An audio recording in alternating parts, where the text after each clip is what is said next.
Hello, this is Daniel Raymond, the voice behind Ray's Guide. At the latest IAE, as well as with 3.22, CIG has introduced a number of ships that either directly or indirectly described as starter ships.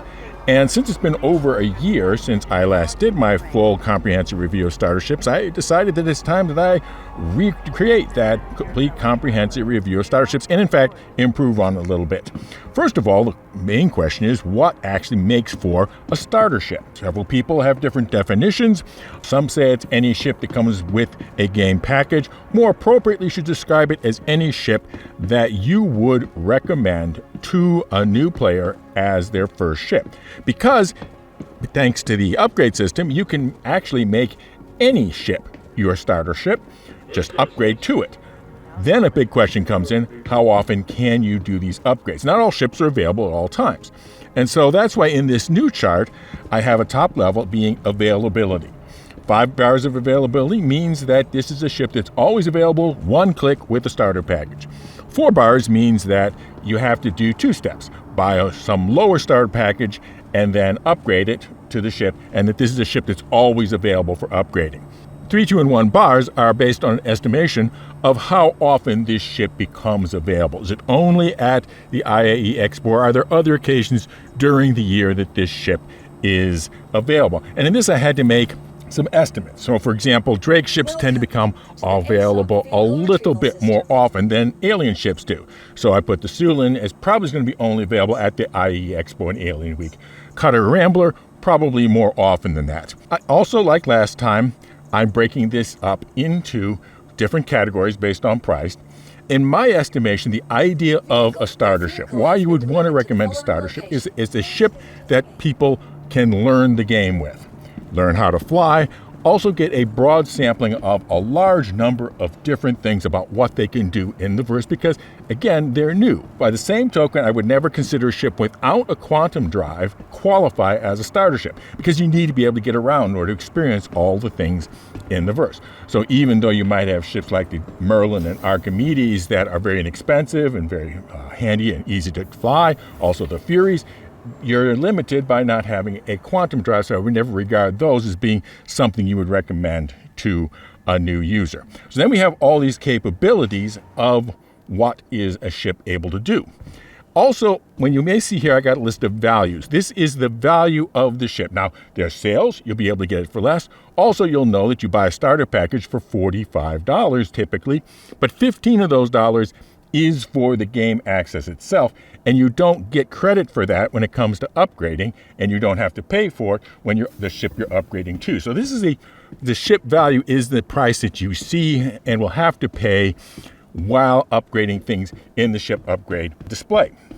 So then we're looking at the list of criteria. We have learning. That's basically how easy is this ship for a beginner to fly. We have bed log out. How important a bed, being able to log out in bed, is it to you? Some people more than others, but it's there as a criteria. Small spaces. Very often with a beginner ship, you are either going to a place like that has a very small place to land, such as you want to be able to land right next to a small outpost, or go into a cave, or perhaps a dock at someone's ship, like a 890 jump. So the ability to land in small spaces both improves your handleability as a beginner of the ship, and it improves the number of places where you can land and service this ship. A big thing you're going to be doing a lot of times with the starter ship is just transporting yourself around, which actually can be done in many ships, but it's easier in some ships than others. But basically, everyone gets one category for the very common beginner activity of just transporting yourself from one mission to another, such as bunkers and stuff. But then comes transporting passengers. And here, the number of passengers, whether they're able to do something, and whether there's actually a place for them to sit. Because if you don't have a place to sit in a ship, you're going to be tossed around by force reactions. So requiring them to have to lie down in bed only gets you 1 mark. Being able to give them a chair to sit in gives you 2. Giving them something to do gets you even more, such as if they can be missile operator mode or manning a turret. The 1 to 5 criteria go. Here go. Parcels. Are you able to bring in, place, and easily handle parcels? Is there a good place to put and organize the parcels while you're driving them around? Is the ship able to handle a buggy or a bike? Not necessarily every buggy or bike, but just some. And the greater the variety of buggy or bike they're able to handle, the larger the bar is for them, from 1 to 5. Space combat is combat in space, so this basically depends on maneuverability and size and number of weapons. Atmospheric combat has the additional criteria of how aerodynamic is this craft, how well does it cut and move in an atmosphere. So that's why there's two categories, one for space combat and one for atmospheric combat. Racing is new for this category. I am not regarding it to have to be a specialized racing craft. Racing for a beginner is just learning the basics of how to race, the routes of the course, etc. Once you're into the case of buying a specialized racer or customizing components in your ship to make them the kind of racer that you can turn into platinum times, you're no longer in the starter category. Again, the idea of the starter ship is a ship that you can dabble around in a lot of little things and maybe learn a little bit about racing as well. Mining in the starter ship category is being able to bring a rock buggy somewhere, do some mining, and learn about mining. It's not about becoming a professional miner. That will come later. That will become after the point we're no longer talking about starter ships. And again, trading in cargo. This is distinct in that you have to have enough cargo in at least one SCU containers that you can do profitably. I'm being a bit more generous with it this time because it is possible to be technically trading with very small amounts of contraband. But to really get the points here, you have to be able to carry a minimum amount to be viable, to be worth your time on a large variety of commodities. Of course, you would specialize on your most valuable commodities, but in my experience, unless you're able to get up into the 60 SCU or so of capacity, it's not going to be worth your time to do trading unless you're dealing with very small amounts of contraband. So, our first category is the basic starter ships, the Aurora MR and the Mustang Alpha. These have been around forever. They will almost always be the two ships that you're offered as soon as you sign into the game.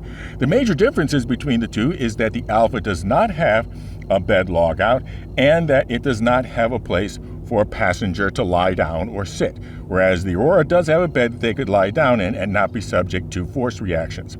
The Mustang Alpha has a better handling of packages because it has that drop-down cargo bay, whereas in the Aurora, if you've ever done package delivery, they're all just kind of bouncing around and getting in your way behind the seat. Neither of them handle buggies or bikes. The Aurora is a little bit better in space combat, but the Mustang's a little bit better because of its aerodynamic abilities in atmospheric combat. Racing, I would rather learn racing in an Alpha than try to learn racing in an Aurora. Mining, neither of them is good for, either of them have enough cargo to make a run, even at running small amounts of illegal cargo. Although rating these at 5 points per category, which is the standard here, the Aurora comes out a little bit more. My actual preference is for the Mustang because the bed log out is not quite as important to me, and the being able to handle parcels is a little bit more important to me. That's the thing about this list is that I am not trying to judge which of these criteria are more important for you. That is what you will need to do for yourself. Now let's move up to the Starter Plus category. And here we have the Cutter Rambler, the Pisces, and the 100i. These are all a substantial bit better than the basic starter ships in a number of things. Many of them have bed log out. The Pisces doesn't, but the Pisces actually excels in carrying passengers because it has 2 functional jump seats. So it can carry 2 more passengers plus the pilot, all safe from force reactions, which is actually the best in this category. All handle parcels very well. The Pisces in particular handles parcels well because it has such a low floor and a wide back entrance. The Cutter handles buggies a little bit better than the Cutter Rambler, definitely better than the Pisces because it has a taller ceiling. 100i really doesn't handle ships at all. 100i, you're also having parcels tending to bounce around the floors. Space combat is pretty good in the Cutter and Cutter Rambler, but actually the 100i is a much better craft in terms of its maneuverability and atmosphere. The Pisces is pretty much in the middle, a ship that can take care of itself, but the main thing about the Pisces is its ability, better than anyone else in this group, to land in small spaces. It's designed right from the start to fit into the very small hangar on the Carrack, if you need to land on a postage stamp or inside a cave or really any other tight spot. The Pisces really excels in this group, even though you wouldn't look at it strictly from the raw numbers. Moving one up from that, we have the Starter Plus category. My longtime favorite in this category has been the Avenger Titan. Excellent cargo handling, That size 4 weapon in the nose, fairly small for landing, although not quite as good as the Pisces in getting into tight spots. Excellent atmospheric combat, very good space combat. The Reliant core is excellent in the passenger role in that it actually has a second cockpit seat and a role for that person to play other than just sit and be a watcher. So again, it depends on, in general, what it is you find valuable, but most people would not regard the Reliant as the best in this category.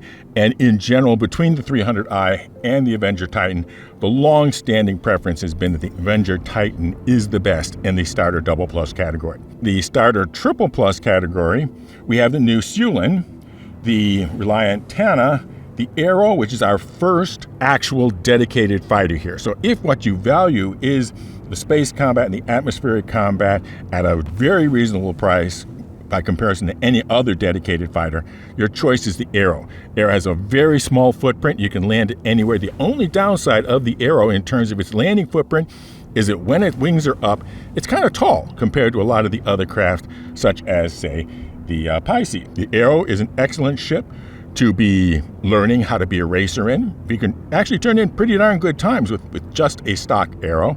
So all in all, if you're combat focused in this Starter Double Plus range, you have to look at the Arrow.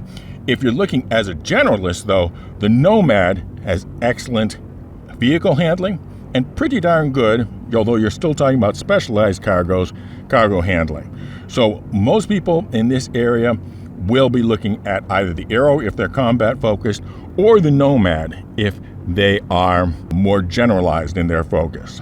But you can see here that the Sulin, apart from the cool of being a really snazzy looking tail landing alien ship, really doesn't excel at the actual purposes of being a starter ship. It's not very good at very many of the categories of things that a beginner would do.